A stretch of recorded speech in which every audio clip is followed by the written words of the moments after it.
ہمارا رب وہ شہنشاہ ہے کہ جس سے نہ مانگا جائے تو وہ ناراض ہوتا ہے. دنیا کے شہنشاہوں سے مانگا جائے، زیادہ مانگا جائے تو وہ ناراض ہوتے ہیں، اور اللہ وہ شہنشاہ ہے کہ جس سے نہ مانگا جائے تو وہ ناراض ہوتا ہے. اس نے دعا کو صرف مشروع نہیں فرمایا، فرض کر دیا، اور ایسا فرض کیا ہے کہ اگر نہیں مانگو گے تو ناراض ہو. توحید ہی اس کائنات کی پیدائش کا مقصد ہے. توحید کی وجہ سے انبیاء کرام نے تکلیفیں اٹھائیں، قربانیاں دیں. توحید کی وجہ سے اہل البیت علیہم السلام کو اپنی جانوں کا نذرانہ پیش کرنا پڑا. توحید کی خاطر صحابہ کرام علیہم رضوان نے تکلیف اٹھائیں، اور سب سے بڑھ کر اللہ تعالیٰ کے جو سب سے محبوب بندے تھے انبیاء کرام علیہم السلام، ان کو کن کن تکلیفوں سے گزارا گیا صرف توحید کی خاطر. توحید اللہ کو اتنی پیاری ہے کہ اس نے اپنے پیاروں کو بھی تکلیفوں سے گزارا ہے توحید کو اسٹیبلش کرنے کے.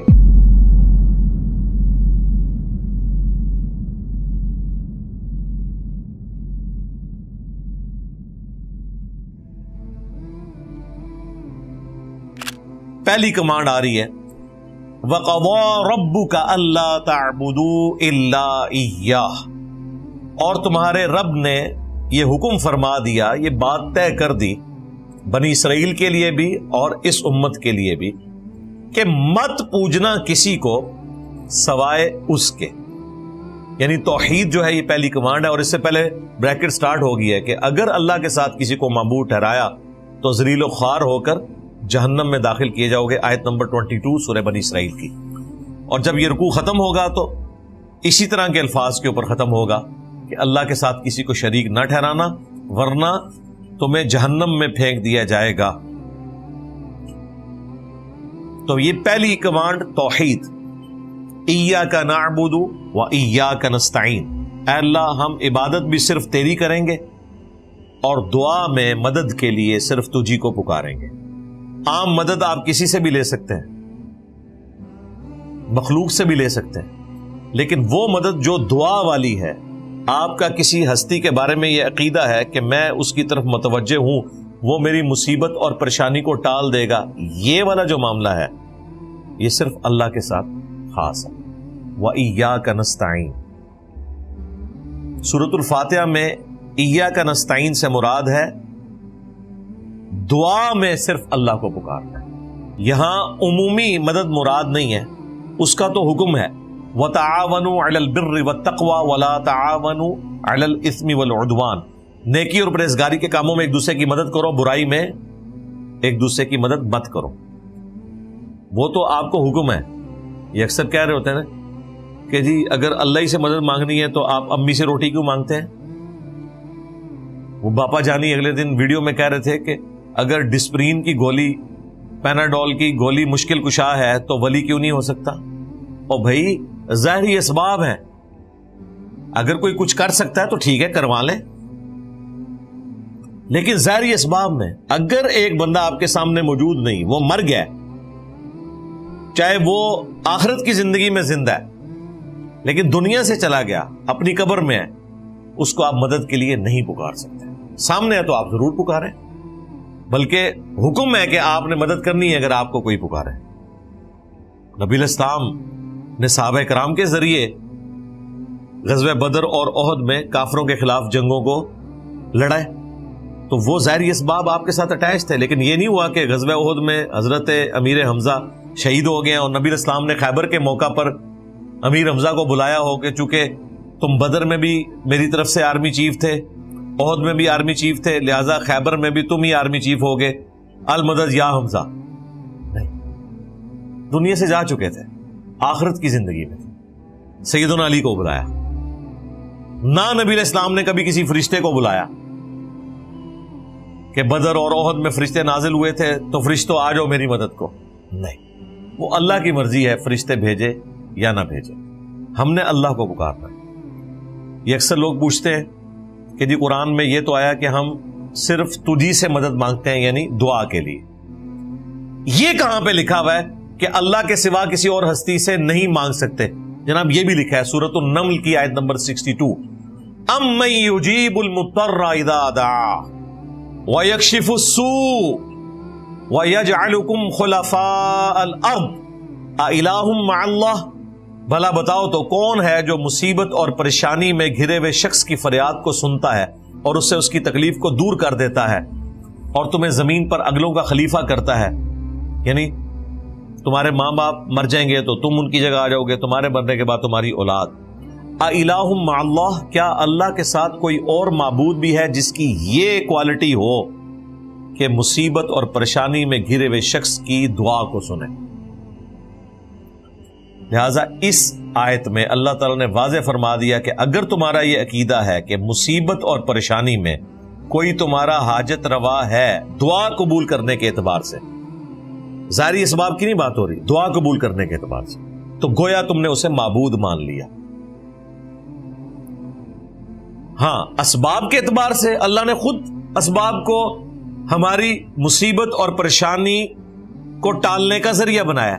پیاس لگے گی تو ہم پانی پیئیں گے، ہم دعا نہیں کریں گے کہ یا اللہ میری پیاس ختم کر دے، کیونکہ اللہ نے پہلے ہی حکم دیا ہوا ہے کہ یہ ہے وہ سبب، اسے اختیار کرو۔ بھوک لگے گی تو روٹی کھائیں گے، وہ پیغمبروں نے بھی کھانی ہے۔ سورۃ المائدہ میں آیا کہ عیسیٰ اور ان کی ماں دونوں کھانا کھایا کرتے تھے۔ ایسوں کو پوچھ رہے ہو کہ جو نہ تمہارے نقصان کے مالک ہیں نہ نفع کے، یعنی وہ خود کھانا کھانے کے محتاج ہیں، عیسیٰ اور ان کی والدہ، وہ تمہارے مشکل کشا کیسے ہو سکتے ہیں؟ وہ تو اپنے نفع نقصان کے مالک بھی نہیں ہیں۔ اللہ تعالیٰ ہی سننے والا اور علم والا ہے، یہ اللہ کی کوالٹی ہے۔ اگر اسباب کو کسی نے اس اعتبار سے پکارنا ہے تو بھائی اس پلینٹ ارتھ پہ سب سے بڑا اگر کوئی مشکل کشا ہے تو وہ سورج ہے۔ کوئی پیغمبر، کوئی فرشتہ، کوئی اور مخلوق اس لیول کی مشکل کشا نہیں ہے اللہ کے پیدا کردہ اسباب میں سے، کیونکہ پیغمبر تو خود سورج کے اوپر ڈیپینڈنٹ ہے۔ عیسیٰ اور ان کی ماں کھانا کھایا کرتے تھے، وہ کھانا کون بناتا ہے؟ سورج۔ سورج کی وجہ سے کھیتیاں پکتی ہیں، ان کھیتیوں کو جانور کھاتے ہیں، انہی کھیتیوں کو ہم بھی کھاتے ہیں، اور جب ہمیں جانوروں کا گوشت چاہیے ہوتا ہے تو ہم ان جانوروں کو کھا رہے ہوتے ہیں جن کی خوراک انہی کھیتیوں سے آئی ہوتی ہے۔ اور وہ کھیتی پکتی کس طرح ہے، اگتی کس طرح ہے؟ سورج کی وجہ سے، اس کی روشنی کی وجہ سے۔ اور صرف روشنی نہیں، جس پانی سے وہ کھیتی پروان چڑھ رہی ہے وہ پانی بھی سورج کی وجہ سے برستا ہے، ورنہ سمندر کا پانی آپ کی کھیتی تک پہنچ ہی نہیں سکتا اگر سورج نہ ہو۔ سورج کی تپش کی وجہ سے وہ پانی ویپریٹ ہوتا ہے، اور پھر سورج کی وجہ سے زمین پر ہوائیں چلتی ہیں، وہ بادلوں کی شکل میں اس پانی کو لا کر برساتی ہیں، گلیشیئرز کی فارم میں پہاڑوں کے اوپر سٹور کرتی ہیں، پھر اسی سورج کی تپش سے وہ گلیشیئر پگھلتے ہیں، دریا چلتے ہیں، اور زمین کے نیچے بھی دریا چلتے ہیں جو ہم پانی زمین سے نکالتے ہیں۔ یہ دریا جو زمین کے نیچے چل رہے ہیں یہ بھی اسی پانی سے جڑے ہوئے ہیں پیچھے سے، آپ کو صرف اوپر کے دریا نظر آ رہے ہیں، نیچے بھی دریا ہے۔ تو دنیا میں موسموں کا بدلنا، ہواؤں کا چلنا، بارش کا ہونا، کھیتی کا پکنا، فروٹ کا پکنا، اس کا اگنا، اور جانوروں کی خوراک جو زمین سے آ رہی ہے، یہ ساری کی ساری چیزیں ایک سورج کے اوپر ڈیپینڈنٹ ہیں۔ لیکن اللہ کے فضل سے آج تک کسی کلمہ گو مشرک کو بھی یہ وہم نہیں آیا کہ سورج جو ہے یہ میرا مشکل کشا ہے، المدد یا سورج۔ ہم کہتے ہیں یار اس کی کیا اوقات ہے، یہ تو اللہ نے اسے کام میں لگا دیا۔ بھئی جسے اللہ نے کام میں لگایا ہوا ہے اس کی تو اوقات ہم سمجھ ہی نہیں رہے، اور جسے اللہ نے کسی کام نہیں لگایا ہوا اس کو ہم کہہ رہے ہیں غوث پاک میری مدد فرمائے۔ غوث پاک کو تو پتہ ہی نہیں ہے، غوث پاک تو خود سورج کے اوپر ڈیپینڈنٹ تھے۔ تو سائنس نے جس طریقے سے اللہ کا تعارف کروایا ہے اس کے بعد شرک کی کوئی گنجائش ہی نہیں نکلتی، حقیقت بات ہے۔ جسے تھوڑا سا بھی علم ہے نا کہ یہ کائنات کا نظام کیسے چل رہا ہے، وہ کسی انسان کو معبود ماننے کا سوچ بھی نہیں سکتا، ناٹ ایٹ آل، کہ وہ کسی بزرگ کو، کسی بابے کو، کسی پیغمبر کو، کسی فرشتے کو یہ سمجھ لے کہ یہ میرا مشکل کشا حاجت روا ہے۔ دعا کروا سکتے ہیں، وہ برحق ہے، کسی کے پاس جائیں دعا کروائیں۔ پیغمبر ہوا، اب تو ختم نبوت ہو چکی، اگر نبی علیہ السلام دنیا میں موجود ہوتے ہم اپنی پریشانیاں انہی کو بتاتے ہیں, وہ دعا کرتے ہیں, اللہ چاہتا تو ان کے ہاتھوں پر معجزات بھی ظاہر ہوتے جس طرح ہوئے. لیکن جب پیغمبر دنیا میں نہیں رہے, اب آپ انہیں پکاریں گے نہیں مدد کے لیے. وہ سیدنا عمر نے عقیدہ بتا دیا. صحیح بخاری کی ایک حدیث 1010, اللہم انا کننا نتوسل الیک بنبینا, اے اللہ پہلے پہل ہم تیرے نبی کے ذریعے توسل اختیار کرتے تھے, ان کی دعا کی برکت سے تو بارش نازل فرماتا تھا. اب ہم تیرے نبی کے چچا کو لے کے آئے, ان کی دعا کی برکت سے بارش نازل فرما. یعنی جو سامنے موجود ہے اس سے دعا کروا. یہ والا توسل اور وسیلہ حقیقی توسل اور وسیلہ ہے. باقی لوگوں نے اپنی طرف سے چیزیں بنا لی ہوئی ہیں, توسل کے نام کے اوپر استمداد کر رہے ہوتے ہیں. پھر بخاری اور مسلم کی وہ حدیث کے 70 صحابہ کو جب دھوکے سے شہید کیا گیا تو انہوں نے شہید ہوتے وقت دعا کی. عاصم بن ثابت انصاری جو ان کے لیڈر تھے, انہوں نے دعا کی, اے اللہ ہمارے نبی کو ہمارے حال کی خبر کر دینا, ہم ان کے دین کے اوپر قائم ہیں اور ہم اپنے رب سے مل رہے ہیں اس حال میں کہ ہم اپنے رب سے راضی ہیں اور ہمارا رب ہم سے راضی ہے. بخاری مسلم کے الفاظ ہیں کہ جب انہوں نے یہ دعا کی تو صحیح بخاری میں آتا ہے کہ حضرت جبرائیل علیہ السلام کو اللہ تعالیٰ نے رسول اللہ کے پاس بھیجا صلی اللہ علیہ وآلہ وسلم اور کہا کہ آپ کے 70 قاریوں کو دھوکے سے شہید کر دیا گیا, اور انہوں نے شہید ہوتے وقت یہ دعا کی ہے. نبی علیہ السلام دنیا میں موجود ہیں, صحابہ کرام نے نبی علیہ السلام کو نہیں پکارا, اللہ کو پکارا ہے کہ ہماری خبر ہمارے نبی تک پہنچا دیں. اس ایک حدیث نے 3 عقیدے کلیئر کر دیے. نمبر 1, صحابہ کرام کا یہ عقیدہ تھا کہ عالم الغیب اللہ ہے, ہم اللہ کو بتائیں گے تو وہ ہمارے نبی کو غیبی خبر دے گا. علم غیب کا عقیدہ کلیئر. دوسرا عقیدہ حاضر و ناظر, جو یہ کہتے ہیں کہ نبی علیہ السلام مدینہ شریف میں قبر اطہر میں موجود ہیں اور پوری دنیا کو دیکھ رہے ہیں. بھئی نبی علیہ السلام قبر مبارک سے باہر جب مسجد نبوی میں بیٹھے ہوئے تھے تب بھی صرف اتنا ہی دیکھتے تھے جو اللہ دکھاتا تھا. صحیح بخاری میں آتا ہے غزوہ موتا کے موقع پر نبی علیہ السلام کو اللہ نے لائیو منظر دکھایا. آپ نے کہا کہ میرے زید کو شہید کر دیا گیا, میرے جعفر کو شہید کر دیا گیا, میرے عبداللہ کو شہید کر دیا گیا, اور اب مسلمانوں نے کنسنسس کے ساتھ اللہ کی تلواروں میں سے ایک تلوار خالد ابن ولید کو چنا ہے. میں اللہ سے امید کرتا ہوں کہ اللہ تعالیٰ مسلمانوں کو فتح دے گا. اب یہاں پہ منظر دکھایا جا رہا تھا, لیکن عاصم بن ثابت انصاری والا منظر دکھایا نہیں جا رہا تھا, وہ فرشتے کے ذریعے بتایا گیا, لیکن پیچھے اللہ ہی ہے, کسی کے اختیار میں چیز نہیں. تو حاضر و ناظر کا عقیدہ. اور تیسرا, جو یہ بزرگوں کو مدد کے لیے پکارتے ہیں, صحابہ کرام نے نہیں کہا یا رسول اللہ انظر حالنا, ان کا اے اللہ ہمارے حال کی خبر ہمارے نبی کو کر دے. یہ نہیں کہا کہ یا رسول اللہ ہمارے حال کی خبر لے. تو غیر اللہ سے مدد مانگنا, استعانت والا عقیدہ, یہ بھی اس حدیث نے کلیئر کر دیا. یہ حدیث بخاری میں بھی ہے, مسلم میں بھی ہے. اس لیے میں نے اپنے ریسرچ پیپر دعا صرف اللہ ہی سے, جس پہ ویڈیو بھی ریکارڈ ہے, اسی حدیث کو ایمفسائز کیا ہے کہ یہ ایک حدیث 3 عقیدے کلیئر کرتی ہے. اس کے باوجود اگر کسی کو بات سمجھ نہیں آ رہی یا وہ سمجھنا نہیں چاہتا تو ٹھیک ہے, جو مرضی کریں. پھر یہ دھوکہ دینا کہ اللہ تبارک و تعالی تک پہنچنے کے لیے آپ کو بیچ میں ہستیوں کی ضرورت ہے, ڈائریکٹ آپ اللہ سے دعا نہیں کر سکتے. اس اعتبار سے تو پیغمبروں کی ضرورت ہے کہ ہم نے پیغمبروں کے ذریعے دین سیکھنا ہے, لیکن پیغمبروں نے ہمیں دعا کا سلیقہ یہ بتایا ہے کہ دعا آپ نے ڈائریکٹ اللہ سے مانگنی ہے. نبی علیہ السلام سے بڑی کون سی ہستی ہے؟ قرآن میں آیا وَإِذَا سَأَلَكَ عِبَادِي عَنِّي فَإِنِّي قَرِيب.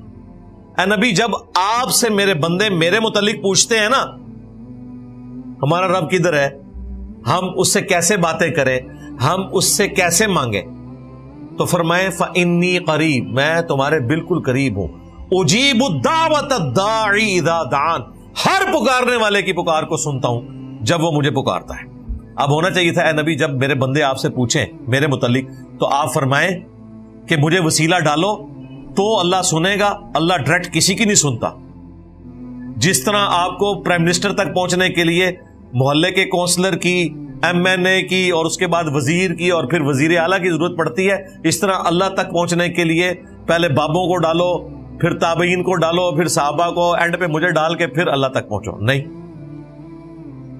ہر پکارنے والے کی پکار کو سنتا ہوں، لیکن لوگوں کو بھی چاہیے کہ میرا حکم مانے اور مجھ پر ایمان لائیں جیسا کہ ایمان لانے کا حق ہے، تاکہ وہ کامیاب ہو سکے. اسے ہمارے استاد ڈاکٹر اسرار صاحب نے کہا تھا یہ انسانیت کا میگنا کارٹا ہے. میگنا کارٹا 16ویں اور 17ویں صدی عیسوی میں جب پوری دنیا کو رول کر رہی تھی گریٹ برٹن، تو وہاں پہ انہوں نے آئین میں یہ چیز داخل کی تھی کہ ہر شہری کا حق ہے جو ہماری سلطنت میں رہتا ہے کہ وہ اپنے حکمران سے ڈائریکٹ اپنا مسئلہ ڈسکس کر سکتا ہے. اس قانون کا نام انہوں نے رکھا تھا میگنا کارٹا. اور دیکھیں آپ کو یورپ اور امریکہ میں برکات نظر آ رہی ہیں، قانون کی حکمرانی نظر آ رہی ہے. وہ تو اس سے بھی آگے جا چکے ہیں. پرائم منسٹر سے تو کہنے کی ضرورت نہیں ہے، عدلیہ آپ کے مسئلے کو حل کرے گی. اس لیے تو آپ پرائم منسٹر ہیں تو ایک ڈاکٹر چھوٹے سے ہاسپٹل کا وہ آپ کو ڈانٹے گا کہ تم میری اجازت کے بغیر کس طرح اندر آ گئے، کیونکہ اسے پتا ہے کہ پرائم منسٹر مجھے نہیں فارغ کر سکتا. جوڈیشری اتنی مضبوط ہے، میں اپنی ڈیوٹی صحیح دے رہا ہوں. ڈیوڈ کیمرون کو نکال دیا تھا نا ڈاکٹر نے، اور وہ بھی سوری بول رہا ہے، کس طرح ڈرا ہوا ہے. یہاں ہمارے پرائم منسٹر کسی ہاسپٹل میں چلے جائے تو اسے خوش کرنے کے لیے پہلے جعلی مریض لٹائے جاتے ہیں، اور اگر زیادہ کہیں مریض موجود ہوں تو غائب کر دیے جاتے ہیں کہ یہاں سے راستہ ذرا کلیئر کرنا ہے. یہ فرق ہے. تو انسانیت کا میگنا کارٹا ہے وَإِذَا سَأَلَكَ عِبَادِي عَنِّي فَإِنِّي قَرِيبٌ أُجِيبُ الدَّعْوَةَ الدَّاعِ إِذَا دَعَانِ فَلْيَسْتَجِيبُوا لِي وَلْيُؤْمِنُوا بِي لَعَلَّهُمْ يَرْشُدُونَ.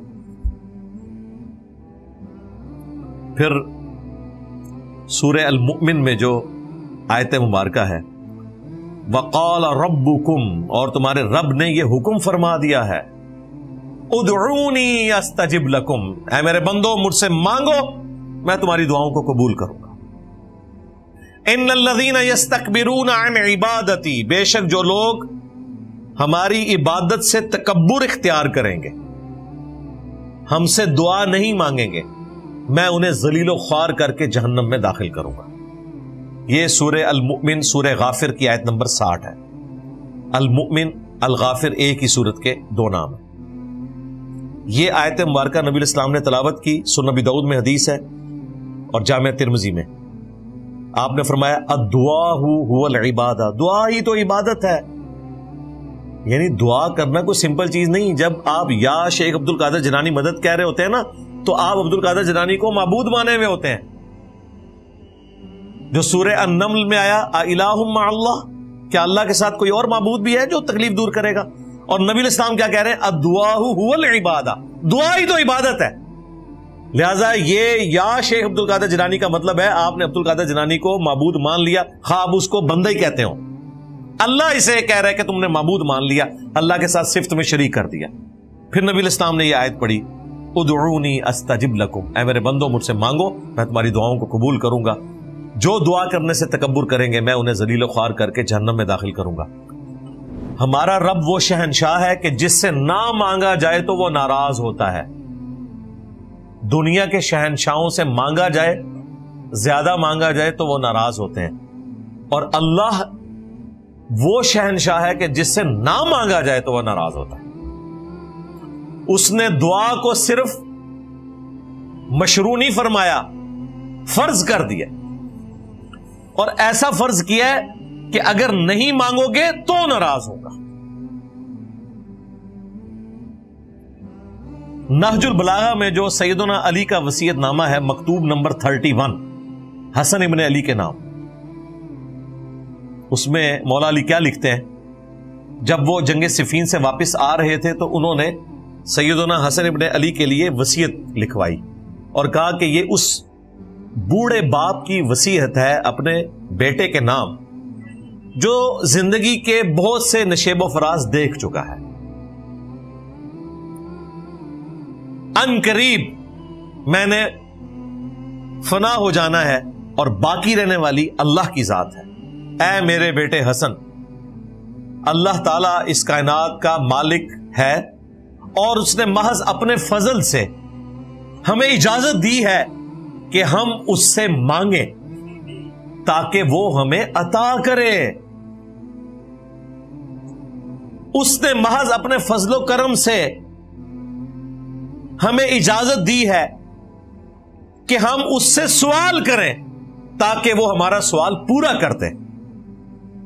اے میرے بیٹے حسن، اللہ کی بارگاہ وہ درگاہ ہے جس نے اپنے لیے کوئی دربان بھی مقرر نہیں کیا کہ جس کے ذریعے تم اپنے رب تک پہنچو. تم ڈائریکٹ اپنے رب سے دعا کر سکتے ہو. دیکھیں وہ وسیلے بھی ختم کر دیے، ورنہ مولا علی یا علی مدد سکھانا ہوتا تو پہلے حسن ابن علی کو سکھاتے ہیں نا.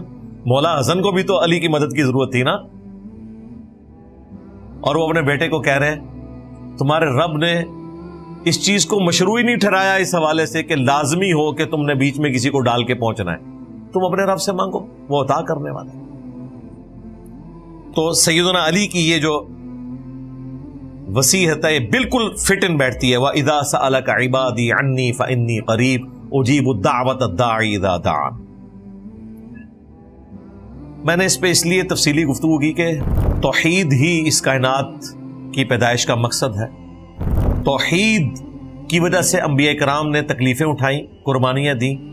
توحید کی وجہ سے اہل البیت علیہم السلام کو اپنی جانوں کا نذرانہ پیش کرنا پڑا. توحید کی خاطر صحابہ کرام علیہم رضوان نے تکلیف اٹھائیں. اور سب سے بڑھ کر اللہ تعالیٰ کے جو سب سے محبوب بندے تھے انبیاء کرام علیہم السلام، ان کو کن کن تکلیفوں سے گزارا گیا صرف توحید کی خاطر. توحید اللہ کو اتنی پیاری ہے کہ اس نے اپنے پیاروں کو بھی تکلیفوں سے گزارا ہے توحید کو اسٹیبلش کرنے کے لیے. اور یہاں لوگوں نے توحید کو کسی کھاتے میں نہیں سمجھا ہوا. اس ورڈ کو بولنا بھی ایک کوئی مذہبی توہین سمجھا جاتا ہے. یعنی یہ دیکھیں توحید کا ورڈ ہی اتنا ان کے لیے ہاربل ہو جاتا ہے کہ انہیں سمجھ آ جاتی ہے کہ بس اب بابوں کی شامت آ جائے گی جو کہ توحید کا لفظ سامنے آ گیا. اور ظاہر ہے یہ حقیقت ہے، یہ لازم و ملزوم ہے. ایک اللہ کا جب ذکر ہوگا تو اللہ کے مقابل جو ہستیاں کھڑی کی ہوئی ہیں خواہ وہ انبیاء ہی کیوں نہ ہو، ان کا ذکر بھی پھر اسی طریقے سے ہوگا کہ توحید اسٹیبلش ہو. جو اللہ تبارک و تعالی نے قرآن حکیم میں عیسیٰ ابن مریم کو سینٹرڈ کر کے اتنی سخت گفتگو فرمائی. لقد کفر الذین قالوا ان اللہ هو المسیح ابن مریم. بے شک وہ لوگ کھلا کفر کر رہے ہیں جو کہہ رہے ہیں کہ اللہ ہی عیسیٰ ابن مریم. فمن یملک من اللہ شیئا. تو بتاؤ اللہ تعالی کا کوئی کیا بگاڑ لے گا. ان اراد ان یہلک المسیح ابن مریم. اگر اللہ تعالیٰ ارادہ کرے کہ عیسیٰ ابن مریم کو ہلاک کر دے، ان کی ماں کو ہلاک کر دے، اور جتنے زمین میں، اللہ کا کوئی کیا بگاڑ لے گا. توحید اسٹیبلش کرنی تھی، اللہ تعالیٰ نے سینٹرڈ کر لیا عیسیٰ ابن مریم کو، اولو العزم پیغمبر کو، کہ عیسیٰ اور ان کی ماں اور جتنے زمین میں سارے بزرگ ہو گئے، اگر اللہ ان کو ہلاک کر دے اللہ کا کوئی کیا بگاڑ لے گا. غصہ تھا شرک کرنے والوں پر، لیکن سینٹرڈ کیا سیدنا عیسیٰ کو کیونکہ انہیں معبود تصور کیا ہوا تھا. تو اللہ نے فرمایا کہ یہ معبود ہوں تو موت کیسے آئے گی، ہم چاہیں تو انہیں موت دے دیں. اب اگر کسی کا کوئی یہ وہم تھا نا کہ ہم تو معبود نہیں مانتے، ہم اللہ کا بندہ سمجھ کے مشکل کشا سمجھتے ہیں، تو وہ بھی اللہ نے نکال دیا. سورۃ المائدہ ہی میں آگے چل کے 75 نمبر آیت میں مل مسیح ابن مریم الا رسول قد خلت من قبلہ الرسل. عیسیٰ ابن مریم تو نہیں تھے مگر ایک رسول ہی نا، ان سے پہلے بھی کئی رسول گزر چکے. وَأُمُّهُ صِدِّيقَةٌ. اور ان کی ماں ایک سچی عورت تھی. كَانَا يَأْكُلَانِ الطَّعَامَ. دونوں روٹی کھانے کے محتاج تھے. دیکھو ہم اپنی آیات کتنی کھول کھول کر بیان کرتے ہیں، پھر ان کو دیکھو کہاں الٹے پھیرے جاتے ہیں. کیا اللہ کے سوا افتعبدون من دون اللہ. من دون اللہ بھی کہہ دیا عیسیٰ اور ان کی والدہ کو، حالانکہ وہ حزب اللہ تھے. من دون اللہ اس لیے کہا کہ اللہ کے مقابلے پر کرسچن نے ٹھہرا لیا تھا. کیا تم اللہ کے سوا ان ہستیوں کی عبادت کر رہے ہو جو نہ تمہارے نقصان کے مالک ہیں نہ نفع کے. یہاں بھی شیطان داخل ہو سکتا تھا کہ چونکہ کرسچن حضرت عیسیٰ علیہ السلام کی عبادت کرتے تھے، اس لیے اللہ تعالیٰ نے کہا کہ عیسیٰ ابن مریم کی عبادت نہ کرو، وہ روٹی کھانے کے محتاج تھے، ہم تو بزرگوں کی عبادت نہیں کرتے، ہم تو انہیں اللہ کا بندہ مانتے ہیں، لیکن اللہ نے ساتھ ذکر کر دیا کہ نہ وہ تمہارے نقصان کے مالک ہیں نہ نفع کے۔ اگر عیسیٰ اور ان کی والدہ کسی کے نقصان اور نفع کے مالک نہیں تو بابے شاہی کوئی، عیسیٰ کے جیسا ہے ہی کوئی نہیں، تیرے بابے تھے شاہی کوئی نہیں، مریم جیسا ہے ہی کوئی نہیں، رابعہ بصریہ تھے شاہی کوئی نہیں۔ اگر یہ لوگ مشکل کشا نہیں ہیں، کسی کے نفع نقصان کے مالک نہیں ہیں، تو باقی ہستیاں کس کھاتے میں؟ تو توحید کے اعتبار سے جہاں جہاں کوئی نقب ڈالنے کی کوشش کرے، یہ چند ایک آیات آپ یاد رکھ لیں، انشاءاللہ تعالی کوئی بھی شرک کے حوالے سے کسی کو دھوکے میں نہیں ڈال سکتا، بالکل توحید واضح بیان ہو جائے گی اور شرک کا کلغمہ ہو جائے گا۔ اس لیے میں نے تفصیلی ویڈیو بھی ریکارڈ کروائی ہے، شیطانی توحید، شیطانی بابوں کا فتنہ۔ شیطانی توحید یہ ہے کہ اللہ کے ساتھ اور ہستیوں کو بھی شامل کیا جائے اور چکر یہ چلایا جائے کہ اللہ کے بندے ہی ہیں نا، اللہ کی اطاعت سے ہی کر رہے ہیں نا، اللہ کی مرضی سے کر رہے ہیں، پیچھے اللہ ہی ہے۔ یہ شیطانی توحید ہے۔ اور رحمانی توحید یہ ہے جو قرآن میں بیان ہوئی کہ اگر اللہ ارادہ کرے عیسیٰ کو، ان کی ماں کو، سب لوگوں کو ہلاک کر دے، اللہ کا کوئی کیا بگاڑ لے گا۔ یہ ہے رحمانی توحید۔ رحمانی توحید یہ ہے کہ عیسیٰ ان کی ماں روٹی کھانے کے محتاج تھے۔ رحمانی توحید یہ ہے کہ عیسیٰ ابن مریم اور ان کی ماں من دون اللہ تھے، ایز فار ایز توحید از کنسرنڈ، ورنہ وہ حزب اللہ ہیں۔ اور رحمانی توحید یہ ہے کہ عیسیٰ اور ان کی والدہ نہ تمہارے نقصان کے مالک ہیں نہ نفع کے، تو باقی تو باب شاہی کوئی، کیونکہ عیسیٰ ابن مریم اولو العزم 5 پیغمبروں میں ہیں۔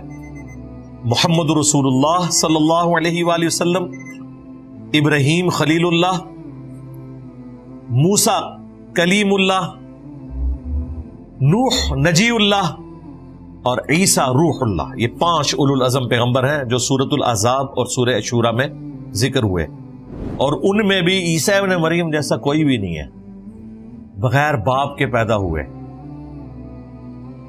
آج تک موت نہیں آئی، زندہ اٹھائے گئے، اور معجزے ایسے ملے کسی پیغمبر کو نہیں۔ مردوں کو زندہ کر دینا اللہ کے اذن سے، مٹی کی مورت میں پھونک مارنا، اس کا پرندہ بن جانا اللہ کے اذن سے، جن کی آنکھیں نہیں ہوتی تھی ہاتھ پھیرنا، ان کی آنکھیں آ جانا اللہ کے اذن سے۔ یار کیا میڈیکل سائنس، کیا کوئی بڑے سے بڑا کرتب کرنے والا بندہ کچھ بھی نہیں کر سکتا جو اللہ تعالیٰ نے کوالٹیز عیسیٰ ابن مریم کو دی تھی۔ اور اگر اس لیول کی کوئی قریب کسی کو کوالٹیز ملنی تھی آزمائش کے طور پر تو وہ دجال کو ملیں گی، لیکن دیکھ لیں وہاں بھی اللہ تعالیٰ نے عیسیٰ ابن مریم کا پلڑا بھاری کیا ہے کہ دجال کو عیسیٰ ابن مریم ہی قتل کریں گے۔ اسی لیے ہم دجال کو بھی مسیح کہتے ہیں، مسیح الدجال، یعنی دجل والا مسیح، اور عیسیٰ ابن مریم کیا ہے؟ یسوع مسیح۔ عیسیٰ ابن مریم یہ سچے مسیح ہیں، وہ جھوٹا مسیح ہوگا۔ وہ بھی کھیتیاں اگا رہا ہے، آسمان سے بارش نازل کر رہا ہے، اور عیسیٰ ابن مریم کو بھی اللہ تعالیٰ نے کیا معجزات دی ہیں، مردوں کو زندہ کر رہے ہیں اللہ کے اذن سے۔ تو فرق پھر اللہ تعالیٰ نے بتایا کہ سچا مسیح وہ ہے جو جھوٹے مسیح کے اوپر غالب آئے گا اللہ کے اذن سے۔ تو عیسیٰ ابن مریم کی پرسنالٹی اس اعتبار سے بڑی غیر معمولی ہے قرآن میں۔ اگر آپ کو مسلمانوں کو جو کلمہ گو مشرک مسلمان ہیں صحیح توحید سکھانی ہے تو آپ بتوں والی آیات نہ پیش کریں، ورنہ شیطان انہیں پڑھا دے گا یہ تو بتوں کے بارے میں، ہم تو بتوں کو پوچھتے ہی نہیں ہیں، نہ بتوں سے مدد مانگتے ہیں، ہم تو اللہ کے انبیاء اولیاء سے مدد مانگ رہے ہیں۔ تو پھر عیسیٰ ابن مریم کا بتائیں کہ بتاؤ ان سے بڑا کون سا اللہ کا ولی ہے اور ان سے بڑا کون سا پیغمبر ہے؟ یہ تو ٹاپ کے 5 پیغمبروں میں آتے ہیں۔ اگر ان کا یہ سٹیٹس اللہ نے کلیئر کر دیا ہے تو بھائی پھر سمجھ لو باقیوں کے بارے میں تم نے کیا عقیدہ رکھنا ہے۔ اور پھر اللہ تعالیٰ نے یہ بھی پرواہ نہیں کی کہ اتنا میرا قریبی بندہ وجیہن فی الدنیا والآخرہ، دنیا میں بھی اللہ کے حضور وجاہت والے اور آخرت میں بھی، ومن المقربین، اور قریبی لوگوں میں سے ہوں گے۔ اگر میں اس کو سینٹرڈ کر کے توحید بیان کر رہا ہوں اور کوئی لحاظ نہیں کر رہا کتنے سخت جملے استعمال ہو رہے ہیں کہ عیسیٰ اور ان کی ماں روٹی کھانے کے محتاج تھے. اگر اللہ ارادہ کرے عیسیٰ کو، ان کی ماں کو اور تمام لوگوں کو ہلاک کر دے. یار الفاظ دیکھیں، اللہ کا کوئی کیا بگاڑ لے گا؟ اگر میں عیسیٰ ابن مریم کے ساتھ اس طرح کی گفتگو کر رہا ہوں تو تمہارے جو یہ جعلی بنائے ہوئے غوث پاک اور کتب پاک اور داتا صاحب تے فلانا صاحب، ان کا تو بیچاروں کا سٹیٹس ہی کوئی نہیں ہے، ان کو تو پتہ ہی نہیں ہوگا ان کے ساتھ کیا عقیدہ منسوب کیا ہے. تو یہ جو پہلی کمانڈ تھی، میں نے اس کے اوپر تفصیلاً گفتگو کی. ایاک نعبد و ایاک نستعین. عبادت اللہ کی ہوگی جو اللہ کے فضل سے سارے مسلمان کر رہے ہیں. عبادت کی ساری شکلیں، نماز، روزہ، حج، زکوٰۃ، نظر نیاز. مصیبت جو ساری آئی ہے وہ ایاک نستعین کی وائلیشن میں آئی ہے کہ دعا انہوں نے ان ہستیوں سے مانگنی شروع کر دی. لہذا امت محمدیہ صلی اللہ علیہ وآلہ وسلم کو باقی امتوں پر یہ فضیلت حاصل ہے کہ یہاں وہ اوریاں شرک نہیں آیا جو اگلی امتوں میں آیا تھا کہ رسول اللہ کو اللہ کا بیٹا کہہ دیں یا ڈائریکٹ بتوں کی عبادت کرنا شروع کر دیں. نہیں، اللہ کا شکر ہے یہ والا شرک یہاں نہیں آیا. شرک فی ذات کے حوالے سے آج بھی امت محمدیہ شرک سے محفوظ ہے، لیکن شرک فی صفات کے حوالے سے کلمہ گو مسلمان بھی شرک کر رہے ہیں. اسی لیے قرآن میں جگہ جگہ جس چیز کے اوپر زیادہ ایمفسائز ہوا وہ یہ ہے کہ دعا صرف اللہ ہی سے کرنی ہے. اسی لیے ہم توحید پہ جب بھی بات کرتے ہیں تو فوراً بات لے آتے ہیں دعا صرف اللہ ہی سے، کیونکہ مجھے پتا ہے کہ مسلمان جتنے بھی ہیں وہ سب اللہ ہی کو سجدہ کرتے ہیں، نظر نیاز بھی اللہ کے لیے کرتے ہیں، روزہ بھی اللہ کے لیے رکھتے ہیں. مصیبت کھڑی ہوتی ہے جب وہ غیر اللہ کو مدد کے لیے پکارتے ہیں. اس لیے ہم نے جب بھی شرک کو ایڈریس کرنا ہے تو دعا صرف اللہ ہی سے اس ٹاپک کو ایڈریس کرنا ہے، تو انشاءاللہ تعالی معاملات کلیئر ہو جائیں گے. توحید سے متعلق 10 دھوکے. ایک یہ ویڈیو. نمبر 2، مجھے اپنے بعد تم سے شرک کا خوف نہیں، یہ ویڈیو. نمبر 3، وسیلے کے نام پر دھوکا. اور نمبر 4، شیطانی توحید، شیطانی بابوں کا فتنہ. یہ 4 ویڈیوز ایسی ہیں کہ جتنے بھی شیطانی راستے ہیں اللہ کے فضل سے میں نے ایک ایک آیت اور حدیث پورے ریفرنسز ڈسپلے کروا کے ان کا کلا کما کیا ہے.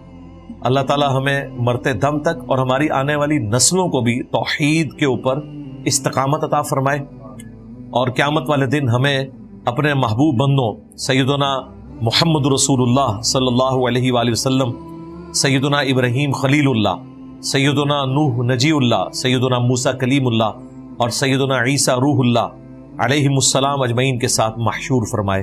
سبحانک اللہم و بحمدک، اشہد ان لا الہ الا انت، استغفرک و اتوب الیک، وما علینا الا البلاغ المبین.